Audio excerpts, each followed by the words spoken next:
दोस्तों, महाभारत का एक ऐसा रहस्य जिसे शायद ही किसी ने आपको बताया हो। भगवान श्री कृष्ण ने गांधारी को जो सच बताया, उससे सुनकर उनके पैर थर थर कांप गए और जमीन खिसक सी गई। तो दोस्तों, इस रहस्य को जानने के लिए वीडियो को अंत तक जरूर देखें और जानें कि आखिर वो सच क्या था। तो चलिए दोस्तों, वीडियो शुरू करते हैं। महाभारत का युद्ध समाप्त हो चुका था, लेकिन एक मां का दुख अभी भी समाप्त नहीं हुआ। गांधारी का हृदय अब भी अपने पुत्रों के विलाप से गूंज रहा था। 100 पुत्रों को खोने का ऐसा घाव था जिसे समय भी कभी नहीं भर सकता। लेकिन फिर भी अपने दुखों को भूलकर गांधारी श्री कृष्ण से मिलने द्वारका पहुंची। उस समय श्री कृष्ण अपने महल में विश्राम कर रहे थे। तभी माता गांधारी धीरे धीरे वहां आई और बोली, वासुदेव, मैं आपके पास आने से डर रही थी। श्री कृष्ण शांत स्वर में बोले, माता, आप मुझसे क्यों डर रही हैं? मैं तो वही कृष्ण हूं जो सदा सत्य और धर्म के मार्ग पर चलता है। गांधारी धीरे से बोली, वासुदेव, जब पिछली बार मैं आपसे मिली थी, उस समय मेरे मन में क्रोध की आग धधक रही थी। 100 पुत्रों को खोने के दुख में मैं न जाने आपको क्या क्या कह गई, यहां तक कि आपको श्राप भी दे दिया, और उसी श्राप की आग में अब मैं खुद भी जल रही हूं। भगवान श्री कृष्ण शांत स्वर में बोले, माता, आपने जो कहा वो एक मां का दर्द था। मां अगर कड़वे शब्द भी कह दे तो उसमें भी ममता ही होती है। आपका गुस्सा श्राप नहीं था, वो तो आपके हृदय का दुख था। मैंने उस श्राप को आदर के साथ स्वीकार किया है। लेकिन माता, आप यहां क्यों आई है? माता गांधारी की आंखों में आंसू थे। वो बोली, वासुदेव, अब मैं आपसे नाराज नहीं हूं। मेरा क्रोध अब शोक में बदल चुका है। मैं समझ चुकी हूं कि जो हुआ वो केवल युद्ध नहीं था, बल्कि वो समय और कर्म का निर्णय था। लेकिन आज मैं एक प्रश्न लेकर आई हूं। पहले आप मुझे वचन दीजिए कि आप सत्य ही बोलेंगे। श्री कृष्ण ने सिर झुकाकर कहा, पूछिए माता, अगर मुझे उत्तर पता होगा तो मैं जरूर बताऊंगा। माता गांधारी बोली, वासुदेव, आप सब जानते हैं। अगर आप सब कुछ नहीं जानते तो मैं यहां आती ही क्यों?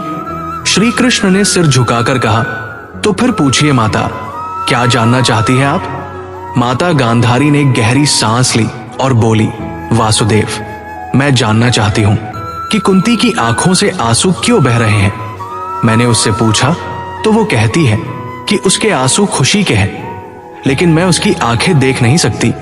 जब उसके आंसू मेरे हाथों पर गिरे तो मुझे बहुत जलन महसूस हुई, और खुशी के आंसू इतने गर्म नहीं होते कि दूसरों का हृदय भी दुख से भर जाए। इतना कहकर गांधारी कुछ पल के लिए मौन रही, फिर धीरे से बोली, वासुदेव, कुंती के मन में जरूर कोई बहुत बड़ा दुख है जिसे वह किसी को नहीं बताती। कृपया आप बताइए, कुंती का वह दुख वास्तव में क्या है? भगवान श्री कृष्ण हल्के से मुस्कुराए और बोले, माता, दुख तो जीवन का एक अंग है। दुख जीवन के साथ उसी प्रकार चलता है जैसे सूरज के साथ रोशनी है और चांद के साथ चांदनी। इसी तरह जब तक जीवन है तब तक दुख भी है। गांधारी धीरे से बोली, लेकिन वासुदेव, कुंती को किस बात का दुख है?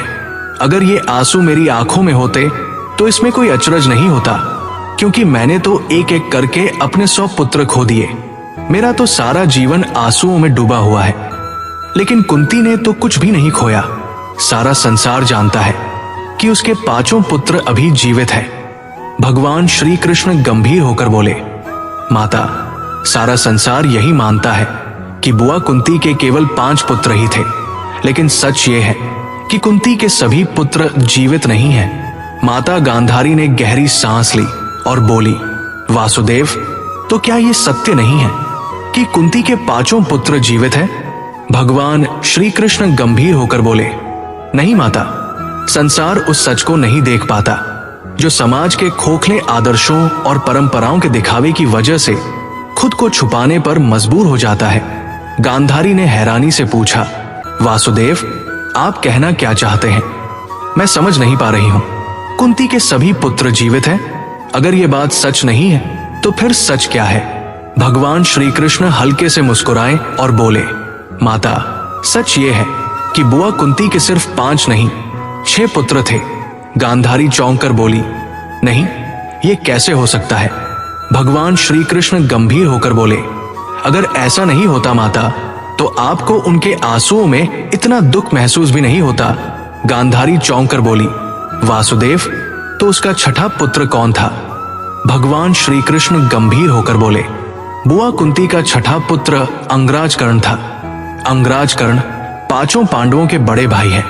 उनका जन्म बुआ कुंती के विवाह से पहले सूर्य देव के वरदान से हुआ था, लेकिन कुंवारी माता कहलाने की वजह से उनको संसार से ये सत्य छुपाना पड़ा। ये सुनकर गांधारी बोली, हे ईश्वर, कर्ण कुंती का पुत्र था, तो कुंती ने ये सत्य मुझे क्यों नहीं बताया? अगर वो केवल मुझे ही बता देती कि कर्ण उसका पुत्र है, तो ईश्वर की कृपा से ये महाभारत का युद्ध न होता। भगवान श्री कृष्ण शांत स्वर में बोले, माता, लोग अक्सर अगर शब्द का गलत इस्तेमाल करते हैं, कहते हैं अगर ऐसा ना होता तो वैसा होता, और अगर वैसा होता तो ऐसा ना होता। लेकिन सच ये है कि भाग्य और नियति के फैसले को कोई नहीं बदल सकता।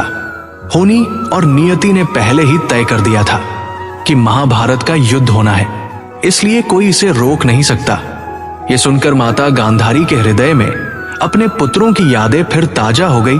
वो दुखी होकर बोली, वासुदेव, अब मैं समझ गई हूं कि दुख हर व्यक्ति के जीवन में होता है, चाहे कोई कितना भी सुखी क्यों न दिखाई दे, लेकिन उसके भीतर भी कोई ना कोई दुख अवश्य छुपा होता है।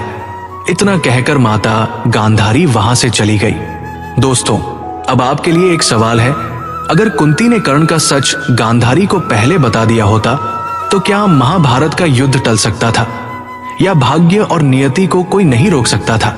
अपना जवाब हमें कमेंट में जरूर बताइए। और अगर आप हमारे चैनल पर नए हैं तो अभी सब्सक्राइब कर लीजिए, साथ ही वीडियो को लाइक और शेयर करना न भूलें। जय श्री कृष्ण।